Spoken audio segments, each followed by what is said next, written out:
বিসমিল্লাহির রহমানির রহিম। হে সমস্ত জগতবাসী, আপনাদের সামনে যে আলোচনাটি নিয়ে আজকে হাজির হলাম সেই আলোচনাটি হলো স্বপ্নের ব্যাখ্যা। যেই স্বপ্নের ব্যাখ্যার মধ্যে আল্লাহর রহমত বিতরণ করে থাকে, সেই স্বপ্নের ব্যাখ্যা যদি আমরা বুঝে চলতে পারি, ইনশাআল্লাহ আমাদের জীবন ধন্য হয়ে যাবে। তবে আজকে আমি যে কথাটি বলবো, ইনশাআল্লাহ অবশ্যই শুনবেন এবং খেয়াল করে শুনবেন। যা শুনলে আমাদের ভবিষ্যতে বাহ্যিক, আধ্যাত্মিক, রুহানি জগতের এবং সামাজিকভাবে আমাদের যা কিছু জানা দরকার তা আমরা অবশ্যই এখান থেকে জেনে নিতে পারবো। তবে আমাদের এই চ্যানেলটি হলো সামনে বিপদ জানুন। তার মানে স্বপ্নযোগে আল্লাহ সামনের খবর জানিয়ে দেয়। এখন আমরা এটা জানতে চাই না, বুঝতে চাই না, যার ফলে আমরা নিজের বিপদে নিজে পড়ে থাকি। কিন্তু আল্লাহকে দোষারোপ করি, আল্লাহ তুমি আমাদেরকে বিপদ দিলে, আল্লাহ তুমি আমাদেরকে সমস্যা ফেললে। কিন্তু আল্লাহ কখনো সমস্যা দেয় না। সমস্যার সমাধানের জন্য আল্লাহ আমাদেরকে এই লাইন গার্ড দিয়ে থাকে, কিন্তু আমরা কখনো এটা বুঝতে চাই না, জানতে চাই না, যার ফলে আজ আমরা এরকম কষ্টে দাবিত হই। তা অবশ্যই খেয়াল করবেন।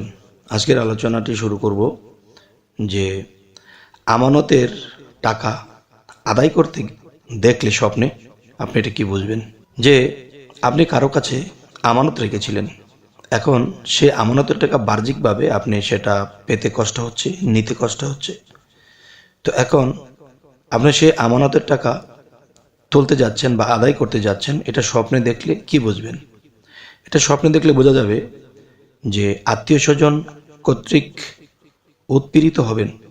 আচ্ছা, এবার আসি যে আমানত রাখা দেখলে, যে আমি যদি আমার ধন সম্পদ বা টাকা পয়সা, স্বর্ণ গয়না আমি যদি কারো কাছে আমানত রাখি এবং সেই আমানত রাখতে দেখা, স্বপ্নে দেখা, এটা কি বুঝবো? এটা বুঝতে হবে যে আপনি সামনে রোগমুক্ত হবেন। যদি রোগাক্রান্ত হয়ে থাকেন তাহলে আপনি রোগমুক্ত হবেন। এবং যদি আপনি ভালো, শরীর অবস্থা ভালো, কিন্তু সামনে রোগ আসার কথা, কিন্তু সেই রোগটা কেটে যাবে, সেই রোগটা আপনাকে পাবে না। আর এটাই বলা হলো যে আমানত রাখা দেখলে, স্বপ্ন দেখলে এটাই যে আপনি রোগমুক্ত হবেন এবং রোগ নতুন করে আসবে না। আচ্ছা, তাহলে আজকের আলোচনা এটি। আচ্ছা, আর একটা বিষয় হলো যে আকাশে উঠতে দেখলে আপনি কি বুঝবেন?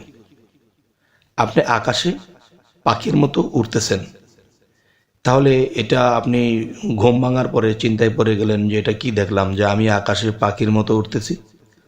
এটা যদি আপনি কখনো দেখেন তাহলে কি হবে? যে সম্মান বৃদ্ধি হবে, সম্মান বৃদ্ধি হবে এবং জ্ঞান বৃদ্ধির উৎকর্ষ, যে সামনে আপনার সম্মান বৃদ্ধি হবে এবং আপনি জ্ঞান বৃদ্ধি লাভ করবেন। এই অর্থ হলো এটা। এবার আসি, আকাশে ঘর বাড়ি করতে দেখলে আপনি কি বুঝবেন? আপনি যদি কখনো দেখতেছেন যে আকাশে ঘর করতেছেন, বাড়ি করতেছেন, একরকম সুন্দর বাড়িঘর হয়ে গেছে, এই বিষয়টি আপনি যদি স্বপ্ন দেখেন তাহলে বাস্তব ব্যাখ্যা কি হবে? এটার ব্যাখ্যা হবে হলো যে আপনার মৃত্যু নিকটবর্তী। যখন আপনি এই ধরনের স্বপ্ন দেখবেন তখন অবশ্যই আল্লাহর কাছে দরখাস্ত করবেন যে হে আল্লাহ, আমরা তো জীবনে একদিন তো মৃত্যুবরণ করতেই হবে, তবে আকাশে যেহেতু ঘরবাড়ি দেখাইয়েছেন, হে আল্লাহ, নিশ্চয়ই আমার মৃত্যুকাল এসে গেছে। এখন যে কয়দিন আপনি আমাদের হায়াত রেখেছেন, এই কয়দিন যেন আপনার ইবাদত করতে পারি, দুনিয়ার লোভ লালসা ছেড়ে দিয়ে আপনার ইবাদত করি এবং মৃত্যুবরণ করতে পারি। এই দোয়াটি করবেন এবং আল্লাহ যেন কবুল করেন এবং মাটিতে সরাসরি সিজদা করবেন চোখের পানির সাথে, যে হে আল্লাহ, যে দৃশ্য দেখিয়েছেন এটি মৃত্যু নিকটবর্তী।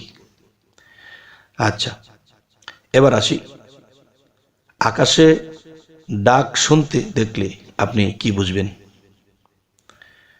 আকাশে ডাক শুনতে পেলে, যদি আপনি স্বপ্নে দেখতেছেন আকাশের ডাক গুম গুম গুম গুম করে আওয়াজ করতেছে, বিভিন্ন ধরনের শব্দ মিশ্রণে বিভিন্ন আওয়াজ শুনছেন, আর সে আওয়াজ কখনো চিকন স্বরে, কখনো গুম গুম শব্দে, তখন আপনি স্বপ্ন ভেঙে ঘুম থেকে উঠে কি ভাববেন যে আপনি কি দেখলেন? এটার অর্থ হবে যে আপনার জীবনে শান্তি লাভ হবে। সুবহানাল্লাহ, আলহামদুলিল্লাহ। এই শান্তি পেয়ে আমরা কখনো যেন আল্লাহকে না ভুলে যাই, যেন আল্লাহর জিকির করি, আল্লাহর ইবাদত করি, আল্লাহর আইন মেনে চলার চেষ্টা করব। তো এভাবে যদি আমরা চলি, ইনশাল্লাহ আমাদের সামনের জীবন খুব সুন্দর হবে, এবং মৃত্যুর পরে এবং মৃত্যুর আগে আমাদের জীবন খুব সুন্দর হবে। আচ্ছা, এখন যেই আলোচনাটি করব সেটি হলো, দেখুন, আকাশ পূজা হতে দেখলে আপনি এটা কি বুঝবেন? স্বপ্নযোগে যে আকাশের পূজা করা হচ্ছে, এখন আপনি এটা স্বপ্ন দেখেছেন, এখন এর ব্যাখ্যা কি করবেন? এর ব্যাখ্যা হলো, দেখুন, যে শিরক কুফরি বেড়ে যাবে। যদি আপনি কখনো স্বপ্ন দেখেন যে আকাশের পূজা হচ্ছে, তখন বাহ্যিক জগতে, দুনিয়াতে শিরকি বেড়ে যাবে, পাপই বেড়ে যাবে, দুনিয়াটা পাপে পাপে রঞ্জিত হবে। এবং সেই পাপ শুধু মানুষের পাপ বললেই হবে না, আপনি যেহেতু দেখেছেন, তাহলে আপনার দ্বারা কোনো পাপ হতে পারে, আপনি আল্লাহর সাথে কোনো কিছু শিরক করতে পারেন। যদি এরকম কোনো দৃশ্য দেখে থাকেন, তাহলে অবশ্যই নিজেকে সংযত করতে হবে, এবং নিজেকে সংযত করে আল্লাহর ইবাদতে মশগুল হতে হবে, যে হে আল্লাহ, আপনি এক, আপনি অদ্বিতীয়, আপনি আল্লাহুস সামাদ, আপনি স্বয়ংসম্পূর্ণ, আপনি জন্ম নেন না, আপনি জন্ম দেন না। ঠিক এরকম কিছু জপতে হবে, এবং চোখের পানি ফেলে দোয়া করতে হবে যে হে আল্লাহ, আমি যেন আপনার সাথে কোনো কিছুর শিরক না করি। আচ্ছা, তাহলে আল্লাহ আপনাকে ক্ষমা করবে এবং শিরকি মুক্ত রাখবেন। আচ্ছা, এবার আসি যে খুব উজ্জ্বল দেখলে আকাশ, আপনি যদি আকাশটাকে খুব উজ্জ্বল দেখেন স্বপ্নে, তাহলে আপনি বাস্তব ঘুম থেকে উঠে ভাবছেন যে হাই, কি দেখলাম, আকাশ এত উজ্জ্বল। তো কি বুঝবেন? তখন এটাই বুঝতে হবে যে দেশে বৃষ্টিপাত হবে।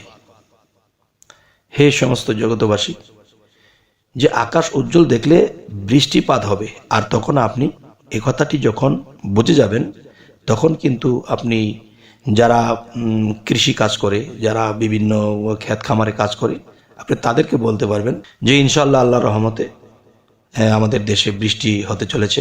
এই হয়তো 2-1 দিনের মধ্যেই ইনশাআল্লাহ বৃষ্টি নামবে। আর 2-1 দিনের মধ্যে এই বৃষ্টিটা নামবে, কি দেখে বলবেন, কি বুঝে বলবেন? যে একদিকে দেখলেন যে আকাশ খুব আলোকিত, তখন বুঝলেন বৃষ্টি হবে, কিন্তু কবে হবে? যদি আপনি সকালে ঘুম থেকে ওঠার আগে দেখেন, তাহলে আজকালের মধ্যে বৃষ্টি হবে। যদি আপনি 3টায় বা 2টায় দেখেন, তাহলে হয়তো 4-5 দিন পরে হবে। যদি দেখেন যে 12টা, 12:30, 1টার দিকে দেখেছেন, তাহলে 5-7 দিন পরে বৃষ্টি হবে। আচ্ছা, তাহলে এবার আসবো যে আকাশের দরজা খোলা দেখলে কি বুঝবেন? যে আপনি স্বপ্নযোগে দেখতেছেন আকাশের, মহাকাশের বিরাট দরজা খোলা। এই দরজা খোলা দেখলে আপনি কি বুঝবেন? এই দরজাটি খোলা দেখলে আপনি এটাই বুঝবেন যে আল্লাহর কাছে এই মুহূর্তে যেই দোয়া করা হবে সেই দোয়াই কবুল হবে। সুবহানাল্লাহ, আলহামদুলিল্লাহ। এই মুহূর্তে যেই দোয়া করা হবে সেই দোয়াটি কবুল হয়ে যাবে। তাই আমি বলবো, হে সমস্ত জগতবাসী, আল্লাহ আমাদেরকে স্বপ্নের মাধ্যমে অনেক কিছু বোঝার, অনেক কিছু জানার তৌফিক রেখেছে, কিন্তু আমরা করি না। অবশ্যই আমরা চেষ্টা করব স্বপ্নের ব্যাখ্যা বুঝে চলার জন্য। বিশেষ করে আমাদের এই চ্যানেলটি স্বপ্নের ব্যাখ্যার জন্যই।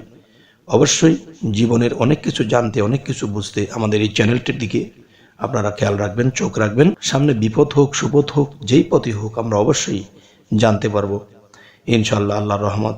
তবে অবশ্যই আমাদের সাথেই থাকবেন, যাতে করে আপনারা চ্যানেলটিকে সাবস্ক্রাইব করে নিতে পারেন, এবং ভিডিও ছাড়া মাত্র যেন আপনাদের কাছে পৌঁছে যায়। তো সকলে ভালো থাকবেন।